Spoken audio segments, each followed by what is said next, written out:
अस्सलाम वालेकुम, मैं आपका मेज़बान रईस वानी और आप देख रहे हैं प्राइम पोस्ट। लगातार हम कल से आपको जो है वो अपडेट दे रहे हैं एलायंस के हवाले से, क्योंकि अभी भी जो है वो नताइज सामने नहीं आए हैं कांग्रेस और नेशनल कॉन्फ्रेंस के हवाले से। सभी जो है वो इंतज़ार कर रहे हैं। हालांकि आप दिन भी काफ़ी आज अगर हम बात करेंगे काफ़ी कम दिन रहेंगे। अब फॉर्म आखिरी डेट जो है वो 27 को है, मगर दूसरी तरफ अगर भी अभी भी कैंडिडेट का नाम जो वो नहीं आ पा रहा है।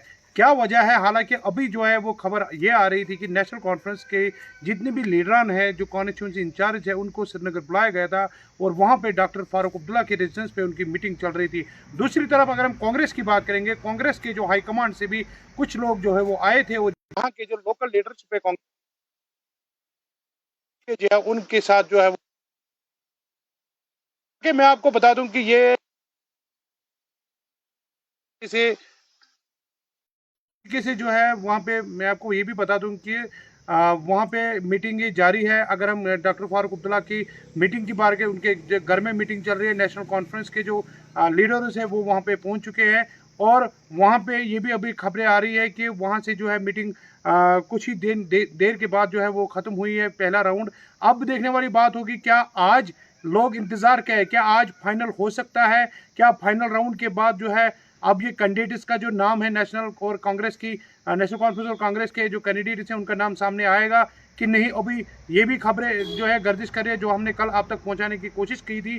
क्या जो अगर हम नेशनल कॉन्फ्रेंस जो सीटें हैं, अगर सीट शेयरिंग की बात करेंगे, जम्मू कश्मीर में 40 सीटों पे और जो जम्मू डिवीजन में 20 सीटों पे जो वो जो हिस्सा लेंगे। और दूसरी तरफ अगर कांग्रेस की बात करेंगे, कांग्रेस जो है जम्मू से 24 सीटों पे और 7 सीटों पे कश्मीर में वो हिस्सा ले सकते हैं। अब हालांकि कल से काफ़ी भी खबरें जो है वो सामने आई। मेरे साथ इसी चर्चे पे जो है तौसीफ नादर है, इनसे भी जानने की कोशिश करेंगे आखिर सुबह से क्या खबरें चल रही है ग्राउंड पे, क्या जो है हो सकता है। सीधी लिए चलते तौसीफ, हमें ये बताइए जिस तरीके से जो है खबरें गर्दिश कर रही है, क्या लग रहा है आपको? क्योंकि आज फिर से बैठ के बुलाएगी, लगातार लोग भी इंतज़ार कर रहे हैं, बयानात भी सामने आ रहे हैं, क्या कहना है आपको? बिल्कुल रईस, अफवाहों का बाजार पिछले 3 दिनों से ही गर्म है जी और आज सुबह से हमने देखा कि अफवाहों का इतना बाजार गर्म हो चुका है और हर एक जम्मू कश्मीर की वासी जो सियासत के साथ इंटरेस्ट रखते हैं उसको इस खबर पे पूरी नज़र है। क्या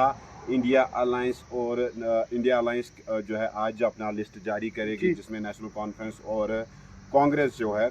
दूसरी तरफ से जो खबरें गर्दिश कर रही है कि शायद जो अलायंस है ये वेंटिलेटर पे पहुंच चुका है। जी कुछ खबरें ये भी चल रही थी कि जो है अलायंस नहीं होगा। कल भी हमने देखा कि बानीहाल के अंदर नेशनल कॉन्फ्रेंस के एक लीडर ने बितौड़ के ये बताया कि हम जो है अलायंस के पार्टनर को यहाँ पे सपोर्ट नहीं करेंगे। जी और सुबह से ही इस खबर पे नजरें है और 2 बजे नेशनल कॉन्फ्रेंस के जो प्रेसिडेंट है डॉक्टर फारूक अब्दुल्ला, उनकी रिहाइश गाह पे मीटिंग का सिलसिला तब से जारी है, जिसमें आगा रूहुल्लाह जो श्रीनगर सीट पे एमपी है, या मियां अल्ताफ़ की बात करें, या उनकी जो सीनियर क़यादत है वो वहाँ पे शामिल है। बताया ये जा रहा है कि स्क्रीनिंग जो है कैंडिडेट्स की हो सकती है। और दूसरी तरफ से कांग्रेस की अगर हम बात करें तो कांग्रेस ने भी पूरी क़यादत जो इंचार्ज है उनको श्रीनगर बुलाया है।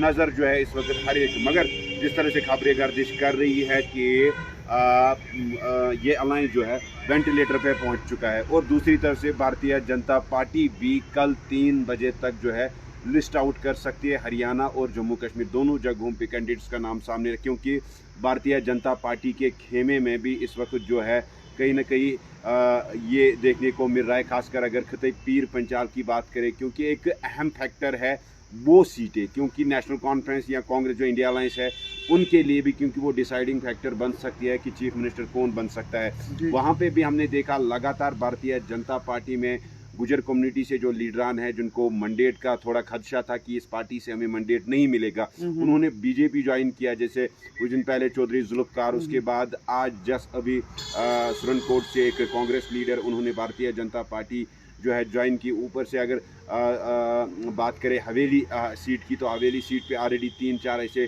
कैंडिडेट्स जो है भारतीय जनता पार्टी के। अब ये भी खबरें आ रही है कि मुश्ताक बुखारी को अगर टिकट मिलती है, सोहेल मलिक जो है वो नाराज़ होके हो सकता है वो इंडिपेंडेंट लड़े। भारतीय जनता पार्टी के लिए भी कहीं ना कहीं अब सिर दर्द बन चुका है कि क्या राजौरी में किस स्ट्रेटजी को लेके, किस कैंडिडेट को लेके हम दाव खेल सकते हैं। दूसरी तरफ से जो अलायंस है, अलायंस पे इस वक्त हर एक की नज़रें है। अभी इसके लिए कोई ऑफिशियली तौर पे अनाउंसमेंट नहीं हुआ, मगर ये मैं बता दूं कि 5 सीटें जो है कश्मीर के अंदर जिनका दबदबा हमेशा कांग्रेस का रहा है, जिसमें उरी हो, जिसमें बांडीपुरा हो, जिसमें साउथ कश्मीर की 2 सीटें हैं, या 2 सीटें कुकरनाग और जो डूरू है, उसके अलावा दिवसर भी मानी जाती थी, कांग्रेस का यहाँ पे होल्ड है। तो दूसरी तरफ से जो सीट शेयरिंग को लेके आपने पहले भी जिक्र किया कि कांग्रेस यहाँ से इतनी सीटें मांगती है और जम्मू प्रांत में इतनी सीटें मांगती है, उस पर भी तब जो है तबादला ख्याल इस वक्त हो रहा है, गौर फिक्र हो रहा है। अब देखने वाली बात ये होगी कि हाईकमांड की तरफ से क्या फैसला आएगा, मगर जितना मेरे जो सोर्सेज बता रहे हैं कि अलायंस के कम चांसेस है। तो तौसीफ, ये आपकी सही बात बोली, मगर दूसरी तरफ से खबरें, क्योंकि जब तक कैंडिडेट, जब तक पूरा जो है रिजल्ट सामने नहीं आएगा, कुछ भी नहीं बोल सकते। मगर मुझे ये बताइए, खबरें गर्दिश भी कर रही है, हालांकि कल भी खबरें गर्दिश है, आपने सही बोला, बानिहाल से ये आवाज़ आई थी कि शायद जो एलएन से जो वहाँ के नेशनल कॉन्फ्रेंस के जो वर्कर्स है, उनने वहाँ पे जलसा किया, और जलसे में उन्होंने साफ बोला कि जो ये एलएनएस कर रहे हैं, ये टॉप लेवल पे होता है, जो ग्राउंड लेवल का वर्कर होता है, हम इस एलएनएस को सपोर्ट नहीं करेंगे। यही हाल हमने कुकरनाग में भी देखा। कुकरनाग में भी जो है कह रहे हैं कि अगर एलएनएस हुई तो हम आज़ाद लड़ेंगे। मतलब ये कहाँ की एलएनएस? बिल्कुल हम अपने व्यूअर्स तक ये बात जरूरी पहुंचाना चाहेंगे कि फिर ये एलएनएस धोखा है, क्योंकि ग्राउंड लेवल पे अगर एलएनएस होती है, टॉप लीडर जो है एलएनएस पार्टनर जो चुनते हैं, ये कह रहे हैं कि कश्मीर का मसला होता है। बिल्कुल रईस, अगर हम डीडीसी की बात करें तो डीडीसी में भी सेम सिनेरियो यही रहा था, और पीएजीडी तब था। पीएजीडी के तहत जिन कैंडिडेट्स को जो मैंडेट मिला था, उसके बाद हमने देखा कि वहाँ पे अगर किसी जगह पे नेशनल कॉन्फ्रेंस को टिकट मिली, वहाँ पे पीडीपी भी मैदान में आई थी, कांग्रेस भी मैदान में आई थी। सेम सिचुएशन इस वक्त ये भी हमें देखने को मिल रही है कि इस वक्त भी वही उथल पुथल, क्योंकि सुरनकोट एक सीट है, वहाँ पे भी दबदबा जारी है, क्योंकि शाहनवाज चौधरी कांग्रेस का एक स्ट्रॉन्ग जो है मेंबर है वहाँ पे, और दूसरी तरफ से राहुल गांधी के साथ क्लोज टर्म्स है। और जब से पीसीसी के प्रेसिडेंट को तब्दील किया गया, उसके बाद हम देख रहे हैं कि पीसीसी के अंदर भी जो लॉबी सिस्टम हमें नज़र आ रहा था, उस लॉबी सिस्टम में भी कुछ लीडर जो है इस डिसीजन से नाराज़ है। हमारे हिसाब से भी लग रहा है कि जो ये अलायंस है, इसमें कई जो है लीडर जो है इस वक्त नाराज़ चल रहे हैं, जिसका खमियाजा जो है इलेक्शन में उठाना पड़ेगा। जी, आपका बहुत बहुत शुक्रिया। तो आखिर पर मैं यही कहूँगा कि एलएनएस जो है, अगर जो एलएनएस इनको करना है, इनको जल्दी से जल्दी ऐलान करनी चाहिए। जिस तरीके से लगातार बातें चल रही है कि खबरें ये भी गर्दिश कर रही है कि शायद एलएनएस होगा या नहीं होगा, मगर जो भी होगा, फिर एलएनएस पार्टनर्स को जो है वो ग्राउंड लेवल पे भी लोग जो है, खासकर जो लीडर्स है, वो ग्राउंड लेवल पे मुतमईन नहीं देखने को मिल रहे हैं। वो एलएनएस से कहीं ना कहीं नाराज दिख रहे हैं। और इस वक्त की और एक बड़ी खबर यह आ रही है, जो खबरें गर्दिश करी है सूत्रों से, गुलाम नबी आज़ाद जो है डोडा से जो है वो इलेक्शन कंटेस्ट कर सकता है। और गुलाम नबी आज़ाद अभी ये कंफर्म नहीं है किस पार्टी से वो लड़ेंगे, अलबत्ता ये खबर आ रही है कि गुलाम नबी आज़ाद जो है वो कंटेस्ट कर सकता है। आप बने रहे प्राइम पोस्ट के साथ। मुझे दीजिए इजाज़त। खुदा हाफिज़।